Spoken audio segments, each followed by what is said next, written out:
मैं हूं प्रभु चावला। सीधी बात में आज बारी है भारतवर्ष के स्वास्थ्य मंत्री डॉक्टर हर्षवर्धन की। इनके पास और भी बहुत सारे महकमे हैं, परंतु आज साइंस की बात कम करेंगे, टेक्नोलॉजी की बात कम करेंगे, परंतु स्वास्थ्य के बारे में उनसे ज़्यादा सीधी बात करेंगे। डॉक्टर साहब, आपका बहुत बहुत स्वागत है। शुक्रिया। आपने मास्क पहन लिया? नहीं, मास्क तो मैं पहले दिन से पहन रहा हूं और सारे देश के लोगों को ये बराबर एडवोकेट कर रहा हूं।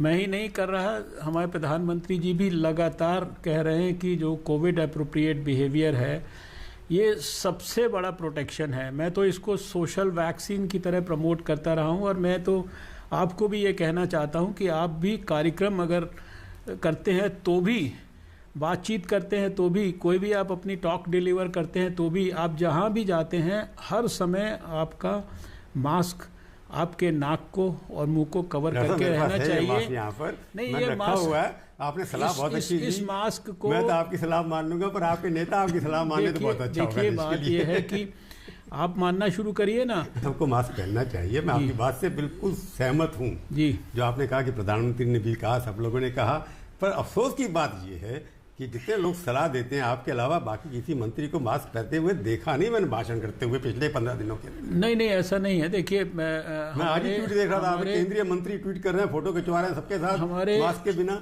अब देखिए, मैं किसी भी मुख्यमंत्री हर पार्टी के, मैं आपकी पार्टी की चाहे कोई भी हो, वो मंत्री हो, मुख्यमंत्री हो, कोई अधिकारी हो, साधारण व्यक्ति हो या जर्नलिस्ट हो, अगर कोई भी कोविड एप्रोप्रिएट बिहेवियर को फॉलो नहीं कर रहा है तो वो अपने प्राण को भी खतरे में डाल रहा है और साथ में दूसरों के भी प्राण को खतरे में डाल रहा है। इसलिए मैं इसमें स्पेसिफिक्स में किसी को कोई अच्छा कर रहा है, गलत कर रहा है, लेकिन जो चीज़ गलत है वो सबके लिए गलत है, जो चीज़ ठीक है, एप्रोप्रिएट है, वो सबके लिए एप्रोप्रिएट है। और 2020 से लेकर आज तक शायद सबसे इम्पॉर्टेंट चीज़ इस दुनिया में लोगों के लिए, जो मैं कम से कम समझ पाया हूँ, एक स्वास्थ्य मंत्री के रूप में भी, एक डॉक्टर के रूप में भी, और जितना मैंने कोविड के वायरस को जाना है, समझा है, उसकी गहराई के अंदर मैंने डूबने का प्रयास किया है, जितनी उस पर रिसर्च हुई है हमारी अपनी साइंस मिनिस्ट्री में भी, शायद सबसे इम्पॉर्टेंट अगर कोई टूल है हमारे को कोविड से रक्षा करने के लिए, सबसे इम्पॉर्टेंट वेपन है, तो वो ये मास्क है, जिसको प्रॉपरली पहनना, नाक और मुंह के ऊपर ढक कर रखना, जब शुरू किया था, और 2 गज की दूरी बनाकर रखना और हाथों को साबुन से धोते रहना, इससे बड़ा इंपॉर्टेंट कोई विषय नहीं है। आपने बिल्कुल ठीक कहा, 2 गज की दूरी, मास्क है जरूरी, ये आपका शुरू में नारा था। आप बड़े बड़े नेताओं ने ट्वीट किया, फोटो लगाई हाथ धोते हुए। आज हम इस मुकाम पर पहुंचे हैं, आज 1.5-1.25 साल के बाद, कि देश के अंदर, विश्व भर के अंदर सबसे ज्यादा केसेस आज दिखाई दे रहे हैं। उसके पीछे ये है कि अपना नारा ही भूल गए आप सब नेतागण। देखिए, ये हम नारा क्यों बढ़े केस? इसलिए बढ़े कि हम मास्क नहीं पहनते। बिल्कुल आप ठीक कह रहे हैं। मैं भी वही बात कह रहा हूँ जो आप कह रहे हैं कि जो हमारे देश में, समाज में लोगों ने, चाहे अब उसमें देखिए, जब मैं समाज की बात कर रहा हूँ तो उसमें कोई डिफरेंशिएट मत करिए कि नेता उसमें अलग कैटेगरी है, कोई जनता अलग कैटेगरी है। हम सब जिम्मेदार हैं ना, हम सब लोग जिम्मेदार हैं, क्योंकि अभी जो फरवरी के अंदर हम केसेस को बिल्कुल एकदम जमीन पर ले आए थे और अब दोबारा से 2 महीने में जो सर्ज हुआ है, ये सिर्फ हमारे समाज में लोगों के द्वारा इसको कैजुअली लेने के कारण, लापरवाही के कारण, ये कोविड एप्रोप्रिएट बिहेवियर को इग्नोर करने के कारण, और जो ये सोशल वैक्सीन है इसकी इम्पोर्टेंस को जो है भूलने के कारण। बिल्कुल ठीक बात की, पर इसके जिम्मेवार किसको ठहराएंगे? आप नेताओं को ठहराएंगे, अभिनेताओं को ठहराएंगे, या आम जनता हर चीज के लिए जिम्मेवार है? हम और आप जिम्मेवार नहीं है। देखिए, इसके लिए हर उस व्यक्ति को, चाहे वो नेता हो, चाहे वो अभिनेता हो, चाहे वो समाज का कोई दूसरा वरिष्ठ प्रोफेशनल हो, और चाहे वो समाज का साधारण व्यक्ति हो,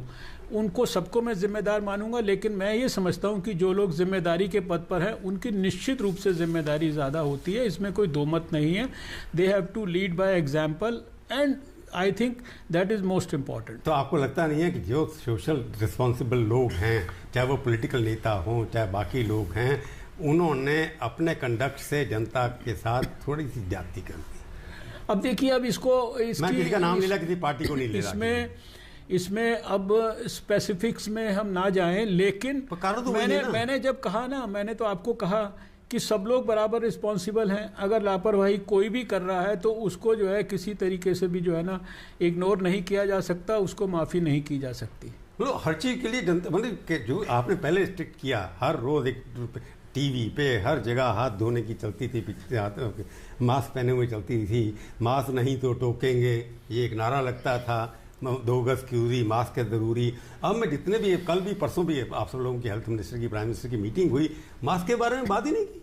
नहीं, ऐसा नहीं है। देखिए, सोशल हमारे प्रोटोकॉल फॉलो करना चाहिए। नहीं, ऐसा नहीं है। देखिए, प्रधानमंत्री नरेंद्र मोदी जी ने, मैं समझता हूं कि पिछले 1 साल से ज़्यादा समय में कम से कम 1 दर्जन से तो ज़्यादा उन्होंने चीफ मिनिस्टर्स के साथ मीटिंग की। और शायद इतनी ही बार उन्होंने राष्ट्र के नाम संदेश दिया होगा।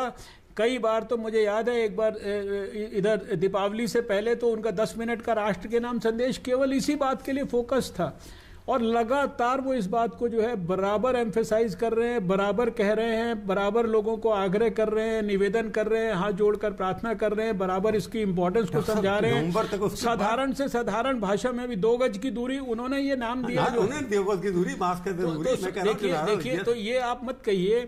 हमारी सरकार ने जितने प्रकार के मैकेनिज्म हो सकते हैं, हमने शुरू से कोई चीफ चाहे वो कांग्रेस पार्टी का हो, चाहे किसी और का हो। वो तो बात आपने कह दी ना कि वो तो मैंने स्वीकार किया कि कोई भी किसी भी पद पर है, अगर वो इग्नोर कर रहा है कोविड अप्रोप्रिएट बिहेवियर को, तो वो अपने लिए भी जस्टिफाइड नहीं है, उसके लिए वो अपने साथ भी जस्टिस नहीं कर रहा है, सोसाइटी के साथ भी नहीं कर रहा, उसमें तो कोई दो मत है नहीं।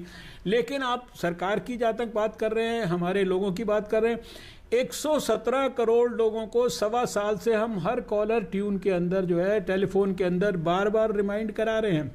पहले कोविड अप्रोप्रिएट बिहेवियर के बारे में करते थे, आज सुनना पड़ता था, आज नहीं, अब नहीं। देखिए, सुनना पड़ता है नहीं, हम सुना रहे हैं, जबरदस्ती सुना रहे हैं। और उसी के कारण बच्चे को आज ये बात समझ में आ गई है कि अगर अपने प्राण की कोविड से रक्षा करनी है तो ये मास्क कितना जरूरी है, सैनिटाइजेशन कितना जरूरी है। अगर मैं फोन पे फोटो दिखाना शुरू कर दूं, हर एक पॉलिटिकल पार्टी के नेता के, आपसे लेकर के कम्युनिस्ट पार्टी तक, आपको कोई भी बड़ा नेता मास्क पहन करके रैली एड्रेस करता नजर नहीं आएगा। देखिए, मेरे को आपका कोई पुलिस ऑफिसर, IPS ऑफिसर जा रहा है सड़क के ऊपर, मास्क पहना नहीं होगा। ऐसे स्वास्थ्य मंत्री, मैं ये जो भी आप बात कह रहे हैं, इसको मैं अत्यंत कष्टदायक और दुर्भाग्यपूर्ण मानता हूं।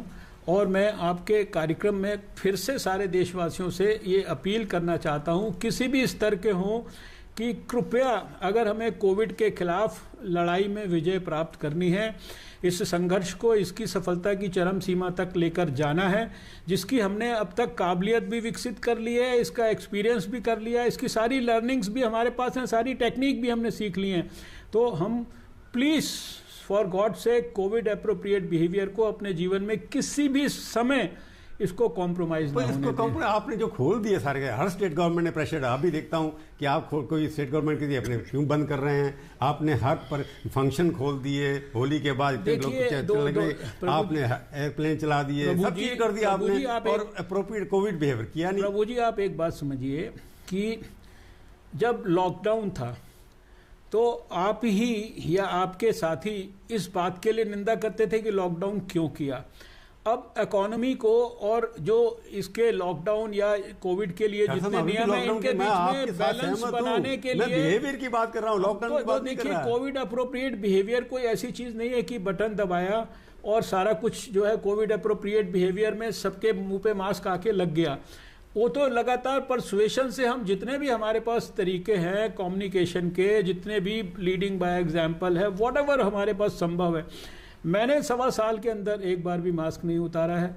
और मैं तो, आप सारे भाषण भी इसी के साथ दिए हैं, और बराबर जो है मैं तो घर के अंदर भी मेजॉरिटी टाइम जो है मास्क को पहन के रखता हूं। इसीलिए बार बार हम देश के लोगों को कहते हैं, भाई अब आपने अपने अड़ोस में, पड़ोस में, रिश्तेदारी में, दोस्ती में, साथ में, अस्पताल में, डॉक्टरों ने सबने मिलकर ऐसे बहुत सारे अपने निकट संबंधियों को देख लिया जो बीमार भी हुए, जिनकी मृत्यु भी हुई, इन्फेक्ट होने लग गए पहली बार। देखिए, नर्सिस और डॉक्टर्स तो बेचारे पहले हुए थे, अब दोबारा होने लग गए। दोबारा कोई अलग कोई कोविड थोड़ी है, वो तो जो डॉक्टर्स और नर्सिस तो हमारे सबसे ज्यादा फ्रंट लाइन वर्कर्स हैं, सबसे ज्यादा खतरा वल्नरेबल वही हैं, और पहले दिन से वो सबसे ज्यादा उन्होंने रिस्क रिस्क लिया। मैं समझता हूं कि उनको तो हम लोग जो है सारा देश उनको सलाम कर रहा है, दुनिया उनको सलाम कर रही है। आप क्या ये बात मानेंगे कि कंट्रीब्यूशन स्टेट गवर्नमेंट और सेंट्रल गवर्नमेंट दोनों मिलकर के कोविड कंडक्ट जो है प्रोटोकॉल इन्फोर्स करने में कामयाब नहीं हुई है? सरकार पूरी तरह से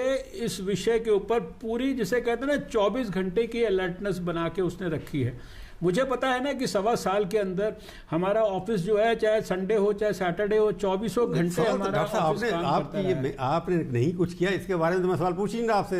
इतनी मीटिंग करने के बाद, प्राइम मिनिस्टर की मॉनिटरिंग करने के बाद, 24 मीटिंगों के बाद भी अगर केसेस बढ़ते हैं, कहीं ना कहीं कमी तो किसी, आप जनता को ब्लेम कर रहे हैं। नहीं, मैं जनता को देखिए ब्लेम नहीं कर रहा, लेकिन कारणों का एनालिसिस तो करना पड़ेगा ना। ये तो अब समझना पड़ेगा ना कि अगर हमने सोसाइटी के अंदर हमने शादियां करनी शुरू कर दी, शादियों में बड़ी मात्रा में लोगों को बुलाना शुरू कर दिया, उसके अंदर कोविड अप्रोप्रिएट बिहेवियर को भूल गए, मास्क लगाना छोड़ दिया, अब ट्रेन में बसों में सफ़र कर रहे हैं लेकिन जो है कोई सोशल डिस्टेंसिंग हम फॉलो नहीं कर रहे हैं, हम जो है रैलीज कर रहे हैं। हम चुनाव का क्या बारे में क्या कहेंगे आप? चुनाव कराना क्या जरूरी था क्या? नहीं, देखिए चुनाव करना या कराना ये कोई डॉक्टर हर्षवर्धन का विषय नहीं है, ये इलेक्शन कमीशन का विषय है। इलेक्शन कमीशन का नहीं है, पॉलिटिकल पार्टी का है। नहीं, ये राजनीतिक पार्टी अगर चाहती कि इलेक्शन ना हो, इसके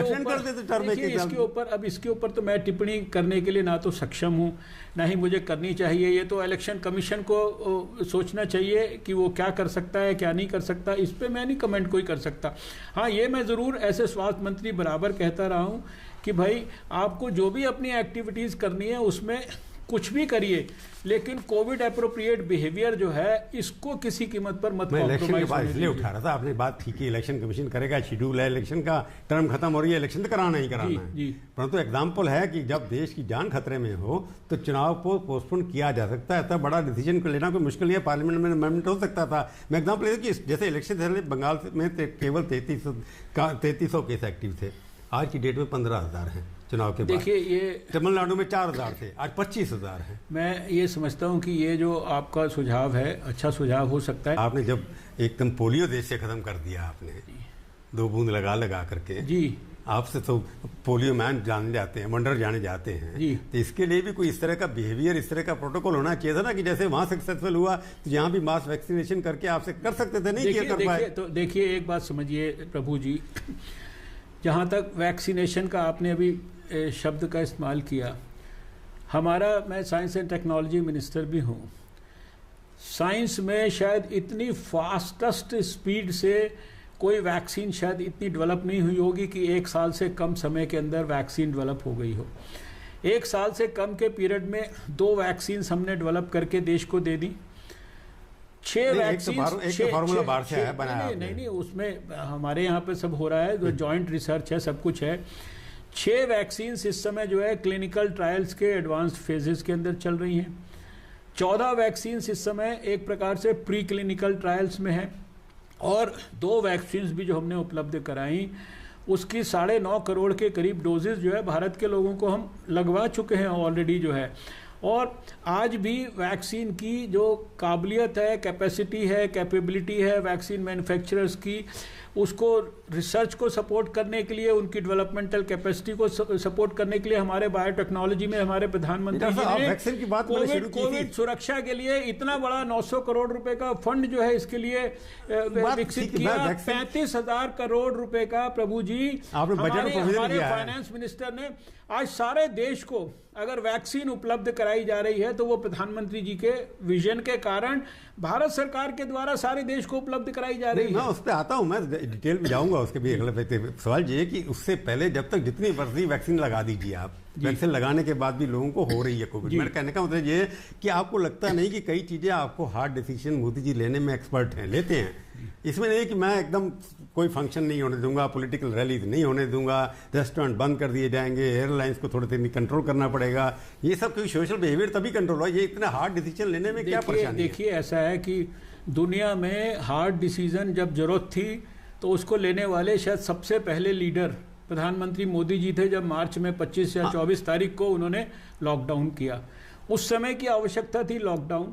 बाद में एक इकोनॉमी को भी दोबारा से रिवाइव करके ठीक करना था और साथ में कोविड को भी कंट्रोल करना था, तो उसके बीच में बैलेंस की स्थिति बनाई गई और उसके लिए सारे दुनिया भर के नियम, कायदे, कानून, स्टैंडर्ड ऑपरेटिंग प्रोसीजर्स ये सारे विकसित किए गए और उसी का परिणाम था कि जो 1 साल तक प्रयास किया गया उसके कारण ही तो भारत के अंदर जो है केसेस हमारे जो है कितने कम हो गए आपने थे। कोरोना कर्फ्यू लगा दिया, छोटे छोटे धंधे बंद हो गए। मैं तो बड़ा जो काम होना चाहिए, जैसे जहाज अभी भी चल रहे हैं, बड़ी मजे से चल रहे हैं सारे के सारे, बड़े बड़े काम, फिल्मों की शूटिंग आपने पहले शुरू करा दी, फिल्म स्टार भी अब हो गए। मैं कह रहा हूं इसके ऊपर ये प्रभु जी एक बात सुनिए, अगर जहाजों को चालू किया है तो उसमें भी सारे कोविड अप्रोप्रिएट जो है प्रोसीजर्स अपनाए जा रहे हैं और लाखों लोगों को विदेशों में फंसे हुए थे उस विषम परिस्थिति में भी भारत वापस लेके आया। वंदे मातरम थे। आप उसको वंदे मातरम को उसको आप अप्रिशिएट नहीं करेंगे। सारे देश आपके विरोधियों ने लिखा है, सारे देश में लॉकडाउन लगा हुआ था, एक लेबोरेटरी से 2449 लेबोरेटरी तक पहुंचा दिया। उस लॉकडाउन में हमने सारी लैब्स की जो सेटिंग्स है सारे देश के अंदर पहुंचाई, इंफ्रास्ट्रक्चर खड़ा किया सारे देश में। आज 20 लाख से ऊपर जो है बेड्स का इंफ्रास्ट्रक्चर जो है देशवासियों, दूसरे सरकारों के साथ, सबके साथ मिलकर हमने खड़ा किया। सारे देश में मैन्युफैक्चरिंग की, पीपीई किट्स की, N95 मास्क की, वेंटिलेटर्स की, पूरी तरह से आत्मनिर्भर भारत को कर दिया। जो चीजें इंपोर्ट हो रही थी वो आज एक्सपोर्ट करने की हम स्थिति में आ गए। 150 देशों को हाइड्रोक्सीक्लोरोक्वीन हमने जो है। डॉक्टर साहब बहुत किया, मैं मान रहा हूं, पर आप इंफ्रास्ट्रक्चर की बात कर रहे थे, वैक्सीन के ऊपर आपने देखा होगा कुछ दिनों से काफ़ी चर्चा हो रही है कि वैक्सीन उतनी नहीं है जितनी होनी चाहिए थी। उम्मीद होती है लोगों की ज़्यादा। एक दिन लगता है सबसे ज़्यादा 32 लाख भी लोग वैक्सीन लगाए एक दिन के अंदर। एवरेज बनती है लगभग 12 लाख अभी तक। अगर 15 लाख की एवरेज भी लगा लो तो आपका जो टारगेट है वो तो 1 साल में पूरा नहीं होगा। देखिए आप प्रभु जी समझिए कि ये वैक्सीनेशन जो है ना, ये एकदम एक डायनामिक प्रोसेस है। इसको आप नंबर्स के हिसाब से, नंबर्स के अंदर आज भी हम जो एक दिन में जो एवरेज लगाते हैं भारत में वो अमेरिका से भी ज़्यादा है। वो एवरेज आज 30 लाख के करीब जो है हमने जब लगाया तो वो अमेरिका के नंबर से ज़्यादा था। पहली बात तो आप ये समझ लीजिए, इसलिए एवरेज में मत जाइए। अमेरिका के आधी पॉपुलेशन को लग चुका है, आधी एलिजिबल कैंडिडेट को लग चुका है 40%। आप हमारी पॉपुलेशन भी इसलिए परसेंटेज होती है ना, नंबर से मत जाइए आप। इसलिए हम जो है दुनिया 4% पॉपुलेशन कवर हुई, फास्टेस्ट जो है हमने जो है ये 9.5 करोड़ लोगों को भी सबसे कम समय में फास्टेस्ट तरीके से दुनिया के दूसरे देशों के मुकाबले हमने वैक्सीनेशन। आप नंबर की बात कर रहे हैं। देखिए आप बात यह कि आप परसेंटेज, अब आप अगर मैं परसेंटेज की करूंगा तो आप नंबर की करेंगे, नंबर की करूंगा तो आप परसेंटेज की बात करेंगे। जो आपको सूट करता है वही करूंगा। देखिए सवाल इस बात का है कि वैक्सीनेशन जो है ये एक साइंटिफिक प्रोसेस है, इसकी साइंटिफिक गाइडलाइंस है। साइंटिफिक गाइडलाइंस को WHO जैसी संस्था का एंडोर्समेंट है और फिर एक हमारी वैक्सीनेशन के अंदर जो वैक्सीन्स की उपलब्धता की एक हमारी देश की कैपेसिटी है।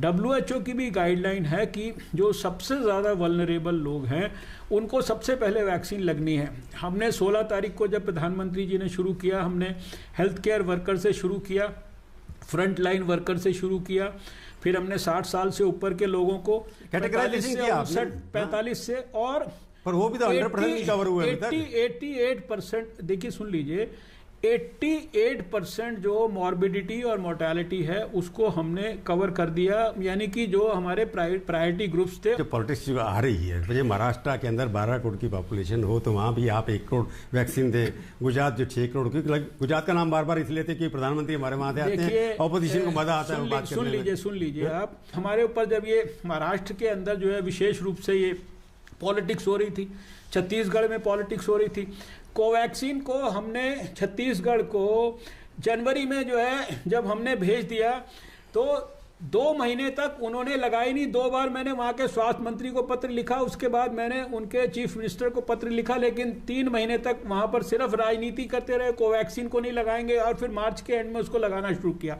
महाराष्ट्र, देखिए आपका जो सवाल है, मैं आपके सवाल आपके डाटा बता रहा हूँ। मैं आज भी सबसे ज्यादा वैक्सीन आज की तारीख तक अगर किसी स्टेट को हमने दिया तो वो महाराष्ट्र है। वो तो बात ठीक है आपकी, पर पॉपुलेशन सबसे ज्यादा केस भी वही है ना। वही मैं आपको बता रहा हूँ, महाराष्ट्र, उसके बाद गुजरात, उसके बाद राजस्थान, ये 3 स्टेट्स हैं जहां 1 करोड़ से ज्यादा डोजेस दी गई। पहली बात तो ये जो वैक्सीन की डोजेस हैं ये पॉपुलेशन से इनका कोई लिंक नहीं है, आप इस बात को समझ ये लीजिए। फार्मूला, ये अच्छी बात की अगर ये आपने, पॉपुलेशन फार्मूला समझा दो, केसेस से या पॉपुलेशन से। अगर ये सुन लीजिए, इसमें मल्टीपल फैक्टर्स हैं।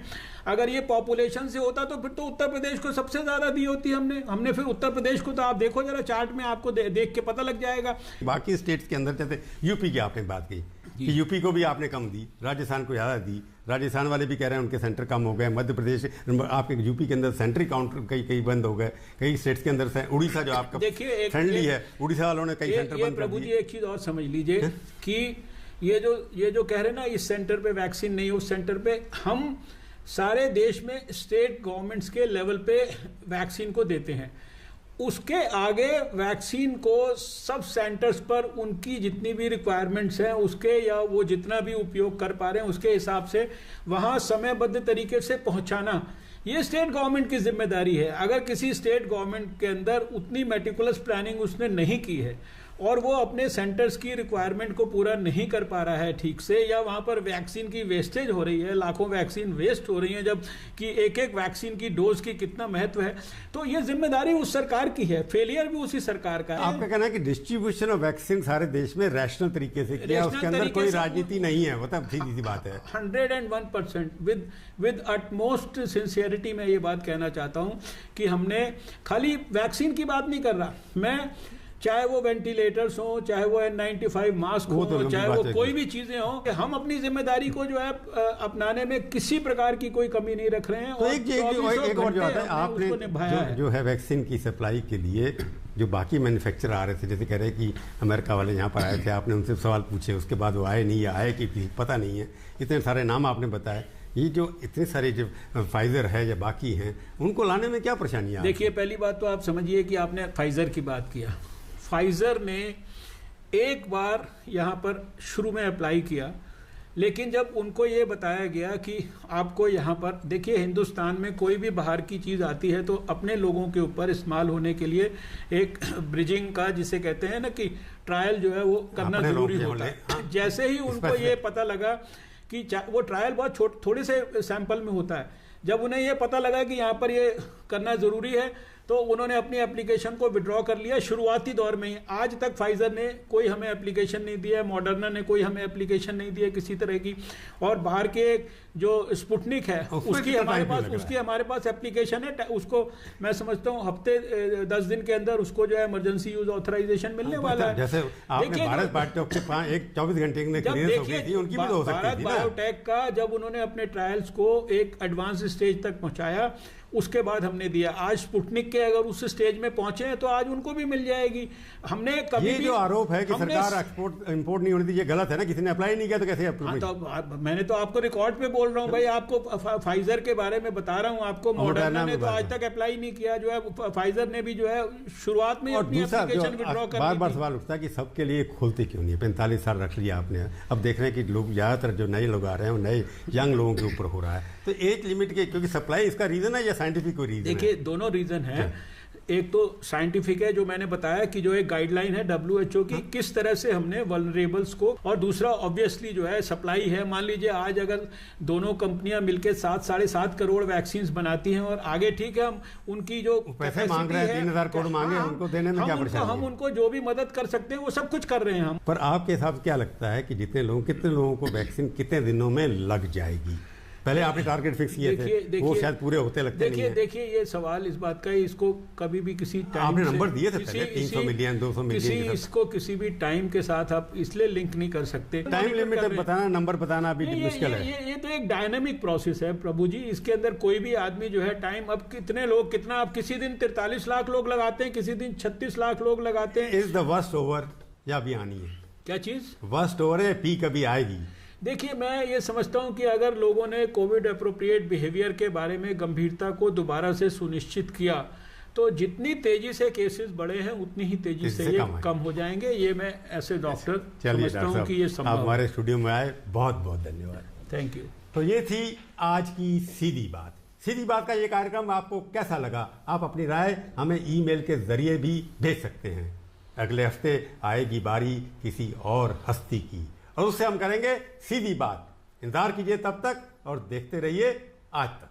नमस्कार, मैं हूं अंजना ओम कश्यप। हमें उम्मीद है ये वीडियो आपको पसंद आया होगा। लेटेस्ट खबरों के लिए यूं ही देखते रहिए आज तक, और इस वीडियो के पसंद आने पर लाइक, शेयर एंड सब्सक्राइब करना ना भूलें।